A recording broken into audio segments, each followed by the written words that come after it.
happy because I'd been looking forward to it for quite some time. And I've been asking God to please let me just get to that age of 80, that magic age, you know. So I was really very happy when the day came. 2 months before that time, I'd already sent out requests for prayers. Here and there, you know, my close relative friends and relatives, I asked them to keep praying for me because of the experience I had of some of my friends who had planned to celebrate their 80th birthday, but they passed away a few weeks or so before. So I started making requests for prayers from my friends and relations. And so when that day came, I really felt fulfilled that God had answered my prayers. When you also look back to your life, how it's been since you were young and up to this point, how also what are the high points and what are the things that make you happy? You said when I look back to my life, God has been faithful to me. Because right from school, from my youth, my father didn't want to send me to school. He had 4 girls and surviving 5 girls at that time. 5 boys, 4 girls. And he was busy sending the boys to school and said, I was the first of the 4 girls. And he refused to send me because he said, girls, we will all end up in the kitchen. But I had the desire to go to school. So the first thing that I thank God for was that my mother was able to share my ideas with me. And when Daddy decided she wasn't sending me, my mother took it up and sent me for the first 5 years of my secondary school, 4 years of my secondary, because at that time it was a 5-year program. So the first thing that I remember that made me happy was that my mother was able to send me to school. It was at the last year that my daddy saw that my progress was good enough for him to take me up, and he did. So that was one thing that gave me joy, that I had a good educational background at St. Teresa's College, Wilde, after the primary 6, which was free for everybody. Then another thing that really gladdened my heart was the fact that after even leaving St. Teresa's College, there was no hope of going for a university education. But by that time, the Shell company started giving us lectures about oil production in Nigeria around 1956-57. So they were going around secondary schools giving lectures. Then after some time, they said they were going to conduct examinations in all the schools where they had given lectures. And those who were interested went. When they came to St. Teresa's College, I was in my final year at that time. And they came on that Saturday and said, everybody, those of us who had been receiving lectures, we should come for exam. My colleagues were busy washing clothes, and I said, oh, what exam? They were not good. I knew my background.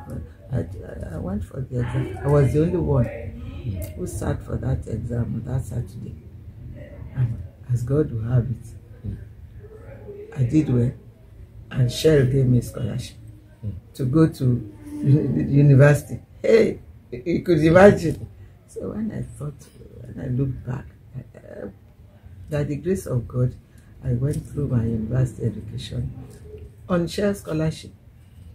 And by the final year, when I finished the BA course, federal government started giving out scholarships to students. But I was lucky. Shell extended my own by 1 year for me to do my postgraduate diploma in education at the University of Ibadan.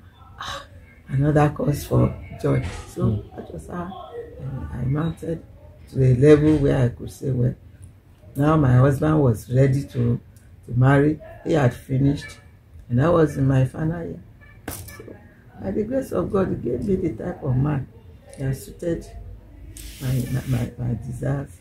And for the past 57 years, we've been married. Wouldn't that be a cause of joy?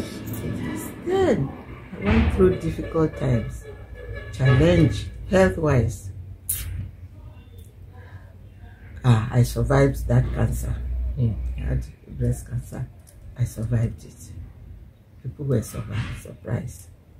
But I thank God that I had good family that supported me. Not only my children, but my sisters, my brothers. One of my sisters, Malara, has a hospital in Ibadan. Yes, they call it the Molly Specialist Hospital. That was where I did the operation from the cancer, everything, all the treatment, except the last stage of the treatment that took me to UCH.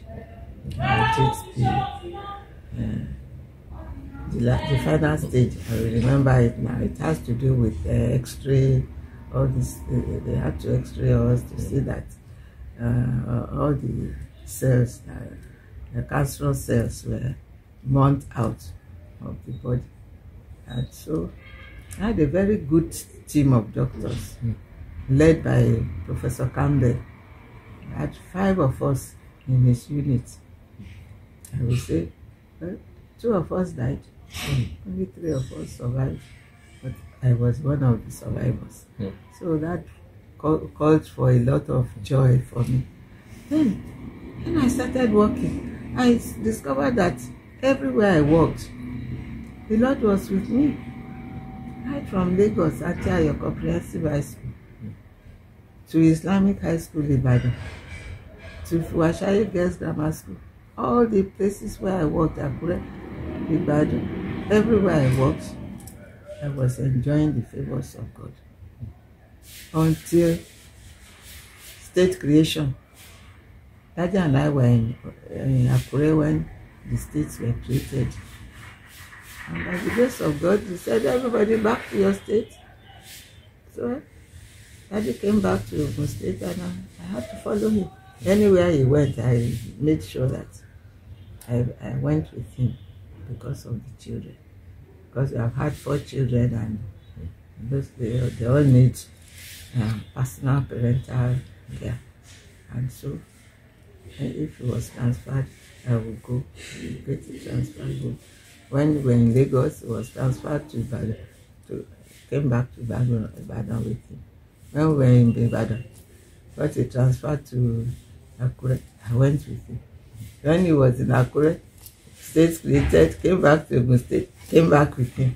So all along we've tried to be with our children. So when I got to the age of 80, after all passing through education of the children, we were married, all settled, I felt fulfilled. You could